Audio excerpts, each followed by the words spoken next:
అధినాయకత్వం కానీ పిసిసి అధినాయకత్వం కానీ నన్ను నమ్మి నాకు టికెట్ ప్రకటించడం జరిగింది. ఆ విధంగానే మేము సీఎం రేవంత్ రెడ్డి గారి ఆదేశాల మేరకి నియోజకవర్గ మండల స్థాయి సమావేశాలు నిర్వహించుకుంటున్నాము. కానీ బీజేపీ వారికి అప్పుడే ఓటమి భయం పట్టుకున్నదని నిన్న చూసిన చిల్లర వాక్యాలు నిదర్శనము. అప్పుడే అంత భయం ఎందుకు? మీ పార్టీ విధానాలు మాట్లాడండి. మీ పార్టీ ఏం చేసింది గతంలో 10 ఏళ్ల నుంచి తెలంగాణ జిల్లాలకి, మరి ముఖ్యంగా వరంగల్ జిల్లాకి ఏం చేసింది? ఇక ముందు గెలిస్తే పొరపాటున మీరేం చేయబోతున్నారు? మీ పార్టీ విధానాలు మాట్లాడండి. ఒక అభ్యర్థి యొక్క వ్యక్తిగత జీవితం గురించి మాట్లాడాలంటే మీ ప్రచారం అంత డొల్లగా ఉందా? మీకు ఎలాంటి మాటలు లేవా మీ దగ్గర? మీ ముందు పెరిగిన దాన్ని, నేను ఇక్కడే వరంగల్లో పుట్టిన దాన్ని, చదువుకున్న వరంగల్లోనే, ఉద్యోగం కూడా ఆయన కళ్ళ ముందే వర్ధనపేటలోనే పనిచేసిన 5-6 ఏళ్ళు. మరి అప్పుడు లేని ఇబ్బంది ఇప్పుడు ఎందుకు వస్తుంది? వాడు గుంటూరు వాసినట్టు అంటే నేను గుంటూరులో ఉండడం ఆయన ఎప్పుడు చూశారు? ఆయన ఎంత వరంగల్ బిడ్డనో నేనంత వరంగల్ బిడ్డని. ప్లస్ నేను రాణి రుద్రమ వారసురాల్ని, సమ్మక్క సారక్క ఆశయాలతోటి ముందుకెళ్తున్న దాన్ని, ఇక్కడున్న ఎమ్మెల్యేల సహకారంతో, ప్రజల ఆశీర్వాదంతో మన వరంగల్ వాసిగా ఢిల్లీలో వెళ్ళి మాట్లాడాలన్న ఉద్దేశంతో నేను రాజకీయాల్లోకి వచ్చిన దాన్ని. కొత్తగా రాజకీయాల్లోకి వచ్చిన మీరు గత 10 ఏళ్ల నుంచి రాజకీయాల్లో ఉన్నవాళ్ళు మీ ప్రచారం ఇంత డొల్లగా ఉంటుందని నేను ఎప్పుడు భావించలేదు. మీరు మాట్లాడడానికి ఇంకా ఏం లేనప్పుడు మీకు ఉన్న మిడిమిడి జ్ఞానం, కాన్స్టిట్యూషన్ తెలియదు, రాజ్యాంగం తెలియదు, రిజర్వేషన్స్ మీద అవగాహన లేదు.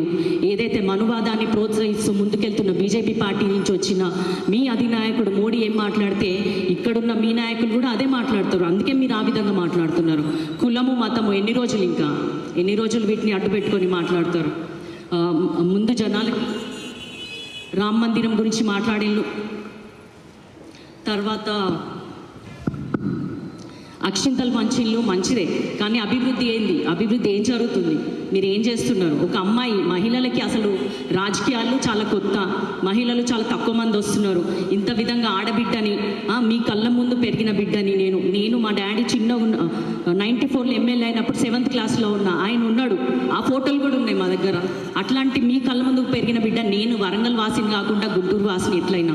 ఇంకొకటి, నేను ముస్లింని పెళ్లి చేసుకున్నంత మాత్రాన నా కులం మారుతుంది, మతం మారుతుంది? నేను స్పెషల్ మ్యారేజ్ యాక్ట్ ప్రకారం పెళ్లి చేసుకున్నాను. దాంట్లో ఉన్న రాజ్యాంగం కల్పించిన హక్కు ఏంటంటే ఎవరి రిలీజన్ వాళ్ళు పాటించవచ్చు. ఆ విధంగా నేను ముందుకెళ్తున్న జీవితంలో. కానీ నేను ఎటువంటి వేరే పనులు చేయలేదు. నేను రైతుల భూములు లాక్కోలేదు, భూ కబ్జాలు చేయలేదు, దందాలు చేయలేదు, తన మన భేదం లేకుండా అన్యాయం చేయలేదు, అక్రమాలు చేయలేదు. మొన్ననే ఓడిపోయినావు కదా, ఓడిపోయి కూడా 3 నెలలు అయితలేదు. నువ్వు ఏ ధైర్యంతో మళ్ళీ లోక్సభకు వస్తున్నావు, లోక్సభ ఎన్నికలకు వస్తున్నాం? ఒకటి, వర్ధనపేటలో మింగిన భూములు సరిపోలేదు అన్నట్టు ఇప్పుడు వరంగల్లో మిగిలిన 6 నియోజకవర్గాల భూములు మీకు కావాలా? భూబకాసురుడికి ఆకలి తీరనట్టుంది. నేను కోరుకునేది ఏంటంటే భూములు ఉన్నోళ్ళు, ఆస్తులు ఉన్నోళ్ళు జాగ్రత్త, వ్యాపారవేత్తలు జాగ్రత్త. మీ ఆస్తులు కాజేయడానికి ఒక దొంగ మీ ముందుకు వస్తున్నాడు. కాబట్టి మీ ఆడబిడ్డగా నన్ను ఆశీర్వదించండి.